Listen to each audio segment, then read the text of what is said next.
June 1941 in the Soviet Union began like any other summer, with sunlight spilling across the vast plains and soldiers performing routine drills along the western frontier. Yet beneath this serene exterior, a storm was gathering with terrifying intensity. Across Europe, Nazi Germany had been planning a conflict of unprecedented scale, and Operation Barbarossa was the centerpiece of Hitler's ambitions. Months before, intelligence reports had begun flowing into Moscow, warning that a massive German invasion was imminent. Border scouts observed unusual troop movements, intercepted radio transmissions hinted at preparations, and spies within Germany reported staggering concentrations of men and equipment along the frontier. Despite this, Joseph Stalin, the unyielding leader of the USSR, refused to believe that Hitler would break the Molotov-Ribbentrop Pact, a non-aggression treaty that had held for nearly 2 years. Many of Stalin's closest advisors were terrified to speak openly, fearing execution for raising doubts. Officers and soldiers, meanwhile, went through their drills, believing that they were prepared for routine exercises rather than a full-scale, all-out war. In cities and towns, life continued as usual. Market stalls bustled with activity, children played in the streets, and families discussed rumors of a possible attack with a mixture of skepticism and denial. Factories produced weapons and ammunition, but much of it remained untested, gathering dust as workers carried out routine maintenance rather than war readiness drills. Across the western border, German forces amassed with a precision that was almost terrifying in its scale. Armored divisions, thousands of tanks, hundreds of aircraft and artillery units moved in silence under strict orders, creating a force that would stretch over 1,800 miles of the Soviet frontier. Hitler's generals, confident in their strategy, discussed rapid victories in hushed tones, convinced that Soviet defenses would collapse like paper under the Blitzkrieg's pressure. Soldiers on both sides prepared unknowingly for a collision that would redefine warfare itself. June 22nd approached quietly, with a deceptive stillness that masked the coming violence. In small villages, people heard distant rumblings but dismissed them as trains or normal military exercises. In Moscow, Stalin walked through the Kremlin corridors, occasionally pausing to review maps and reports, yet always returning to his belief that Hitler would not dare attack. Yet on that fateful morning, a single order would unleash chaos across the largest battlefield the world had ever known. Within hours, millions of soldiers would clash, towns and villages would erupt in flames, and the illusion of peace would vanish forever. The calm before the storm stretched for a few final, fragile hours, a moment frozen in time where countless lives teetered on the edge of catastrophe, entirely unprepared for the horror about to descend upon them. As the first shells fell and aircraft streaked across the sky, the Soviet Union awoke to a nightmare of unimaginable scale, marking the beginning of the Great Patriotic War and setting the stage for a conflict that would reshape the course of history. The world watched, unaware, as dawn revealed the deadliest surprise attack in human memory. A violent shattering of tranquility that would echo across generations. At the first light of June 22, 1941, the western frontier of the Soviet Union awoke to a chaos unlike any seen before. Without warning, thousands of German planes roared across the skies, their engines slicing through the morning mist. Bombs fell on airfields, communication centers, and supply depots, turning routine military installations into scenes of fire and smoke. Soviet pilots scrambled desperately, often finding their aircraft destroyed before they even reached the sky. Along the border, armored divisions of the Wehrmacht surged forward, tanks rolling across fields and forests with mechanical precision, crushing everything in their path. Infantry followed, trained, disciplined, and relentless, advancing in perfect coordination. The Soviet defenders, caught unprepared, struggled to mount any meaningful resistance. Soldiers fired rifles and artillery at shadows, hoping to slow an enemy that seemed unstoppable. Cities and towns nearest the frontier were engulfed in panic as news spread of the German advance. Refugees began to flee, clogging roads and railways, adding chaos to the unfolding nightmare. Commanders attempted to organize counterattacks, but with communication lines destroyed, messages never reached their units in time. Entire divisions were cut off, surrounded, and captured before they could even react. Along the vast 1,800-mile front, the German offensive followed a terrifyingly similar pattern. Fast-moving panzer columns, supported by Luftwaffe air superiority, striking with lethal precision. Soviet soldiers were often overwhelmed by the speed, firepower, and coordination of the assault. Behind the front lines, civilians were not spared. Towns and villages were bombed, bridges destroyed, and train stations obliterated, leaving hundreds of thousands stranded and terrified. For many, the first hours of the invasion were a blur of smoke, screaming, and the relentless rumble of engines. Yet amid the devastation, acts of courage emerged. Small groups of Soviet soldiers mounted desperate defenses, slowing the German advance in pockets, sometimes for hours, buying precious time for others to retreat or regroup. In one village, a handful of soldiers held a destroyed bridge, fighting back against tanks with nothing but anti-tank rifles, their bravery becoming a legend among retreating units. Families barricaded themselves in basements, clutching whatever weapons they could find, while neighbors helped each other escape burning homes. News of entire towns falling spread like wildfire, yet reports of heroic resistance also inspired fleeting hope amid despair. The scale of the attack was staggering, millions of men engaged in combat, artillery firing relentlessly, and tanks pushing deep into Soviet territory. By midday, the Germans had already penetrated far beyond what anyone had imagined, their blitzkrieg achieving almost immediate success. The morning that began with the calm of a typical June dawn ended in chaos as the full reality of Operation Barbarossa unfolded. Entire towns had vanished under bombardment, and survivors moved like ghosts through shattered streets. Within hours, the Soviet Union faced a conflict unlike any it had ever encountered, a war of attrition and survival that would stretch across vast territories and countless lives.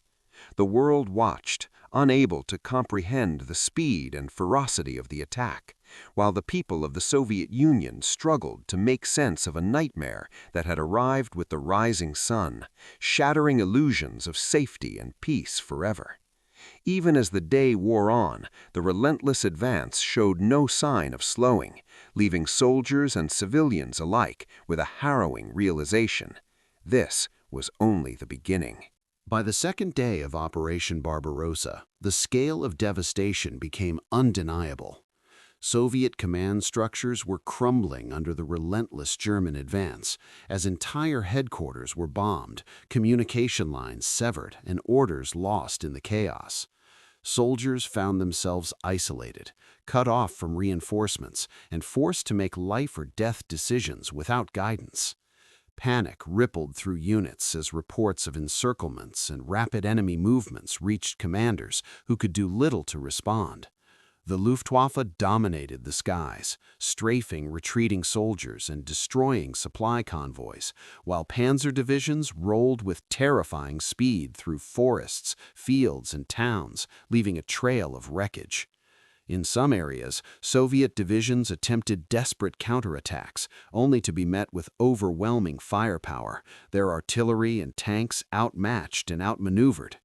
Communications failures meant that orders were misunderstood or never reached their intended recipients, leaving entire battalions wandering into traps or surrendering without firing a shot. Civilians, caught between retreating soldiers and advancing German forces, fled along overcrowded roads, carrying what little they could salvage. Families hid in basements and barns as bombs shattered windows and artillery shells reduced homes to rubble. Tales of extraordinary bravery emerged amid the chaos. Small units defending railways, townspeople guiding soldiers through hidden paths, and officers rallying their men in the face of imminent defeat. Yet for every act of heroism, the losses were staggering. Thousands of soldiers were captured within hours, entire towns were cut off, and the rapid German advance threatened to encircle millions more.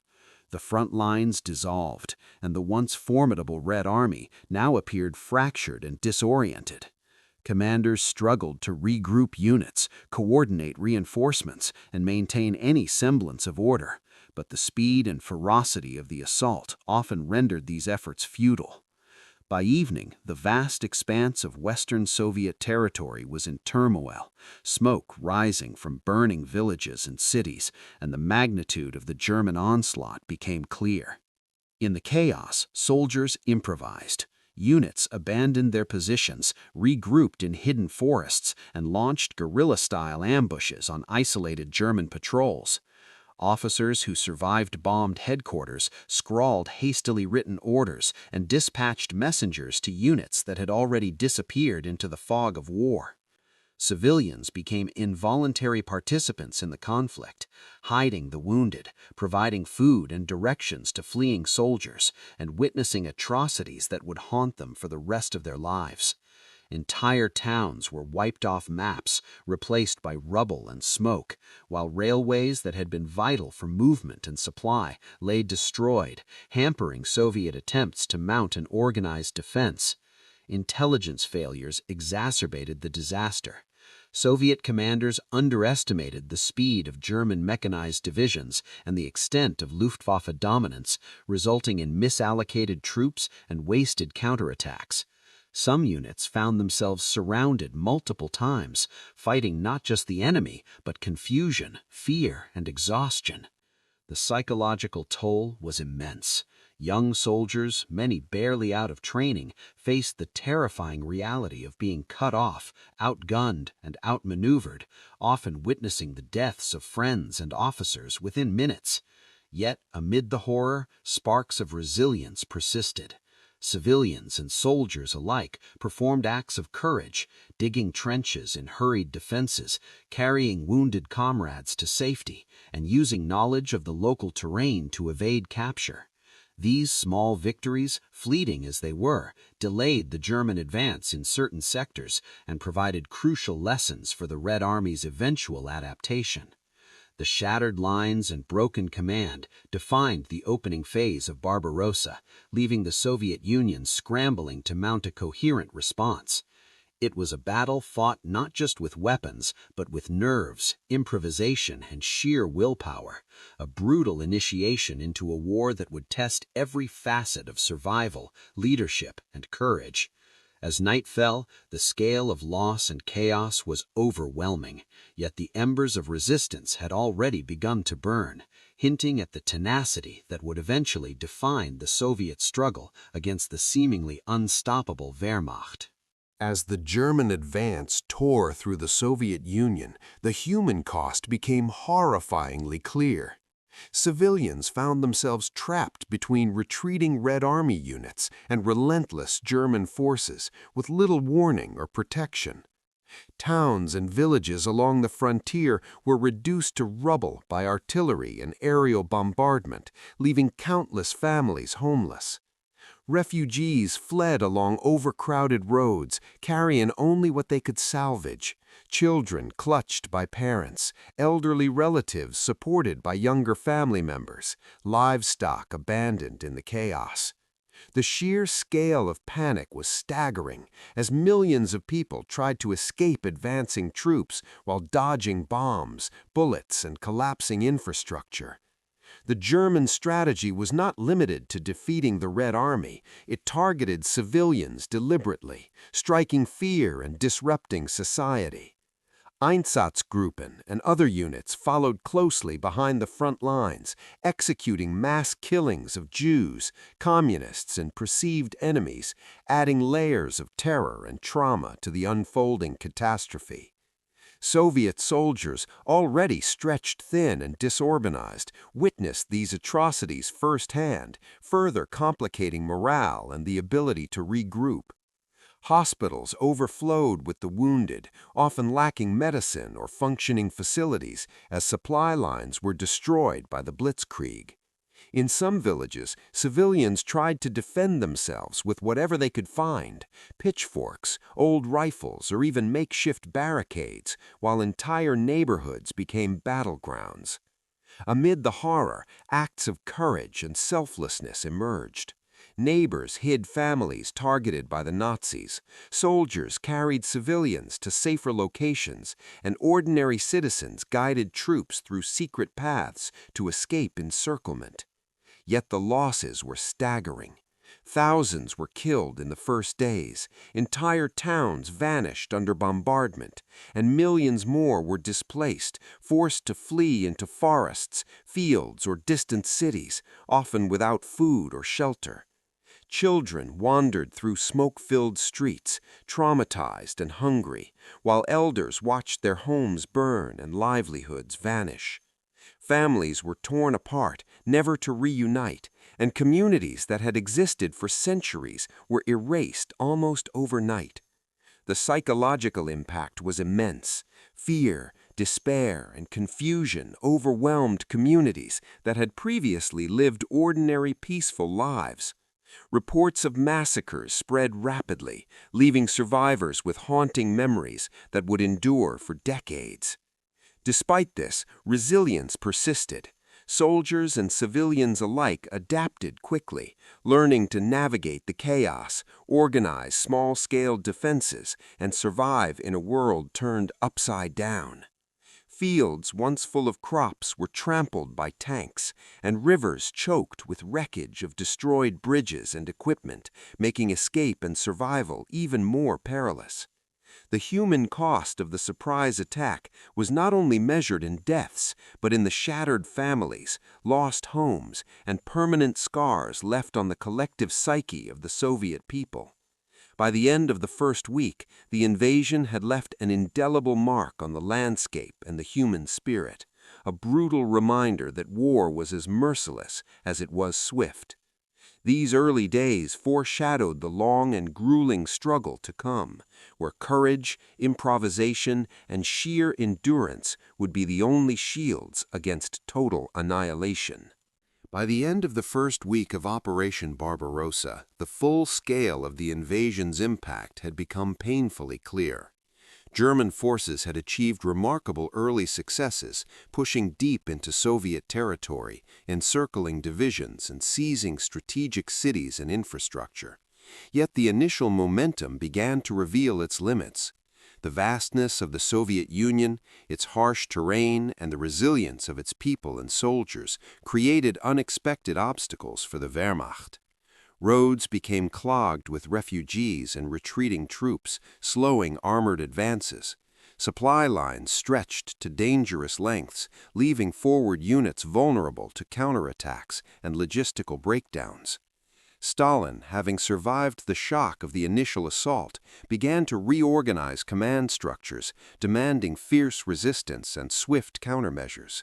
New defensive lines were hastily established, and surviving commanders were ordered to hold every village, forest, and river crossing that could delay the German advance.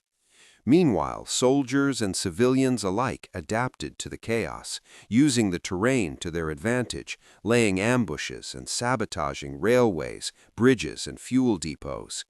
These small acts of resistance, though limited in scale, began to chip away at the efficiency of the German blitzkrieg, introducing a new reality. Victory would not come as swiftly as Hitler had hoped. The psychological effect on German troops was subtle but growing. Exhaustion, stretched supply lines, and constant skirmishes created tension among units that had been trained to expect rapid, decisive triumphs. On the Soviet side, the initial shock transformed into determination. Cities like Smolensk and Leningrad became focal points of stubborn defense, with soldiers, volunteers, and local militias coordinating efforts to slow the invaders. The civilian population, despite fear and loss, contributed to the resistance by hiding soldiers, providing intelligence, and sabotaging German operations wherever possible. Even children and the elderly found ways to help, carrying messages, gathering supplies, or assisting wounded soldiers. As days passed, the landscape itself became a weapon. Dense forests, marshes, and rivers complicated the German advance, forcing panzer units into choke points where Soviet forces could strike effectively. Weather and terrain, previously underestimated by the invaders, began to favor the defenders, slowing mechanized columns and creating opportunities for counterattacks. These early days set the stage for a war of attrition, one that would stretch across forests, rivers, and frozen plains, demanding endurance, strategy, and relentless courage. The turning point shadows began to take shape, illustrating that while the Wehrmacht had stunned the Soviet Union, it had not yet broken it. The lessons learned during these critical weeks about logistics, morale, terrain, and the human capacity for resilience would shape the long struggle that lay ahead. By forcing the invaders to confront an enemy unwilling to surrender, the Soviet Union planted the seeds of its eventual counteroffensive. Operation Barbarossa had begun as a lightning strike meant to annihilate, but the shadow of resistance, courage, and endurance was already stretching across the land, foreshadowing a protracted conflict that would test the limits of both nations. Even in the midst of destruction, the flicker of hope and the determination to survive had begun to grow, signaling that the initial shock, as devastating as it was, could not extinguish the spirit of a nation prepared to fight back. Every burned village, every slowed tank column, every hidden soldier, and every act of civilian defiance contributed to the slow but steady transformation of the war from a rapid conquest into a grinding, relentless struggle that would shape history for generations.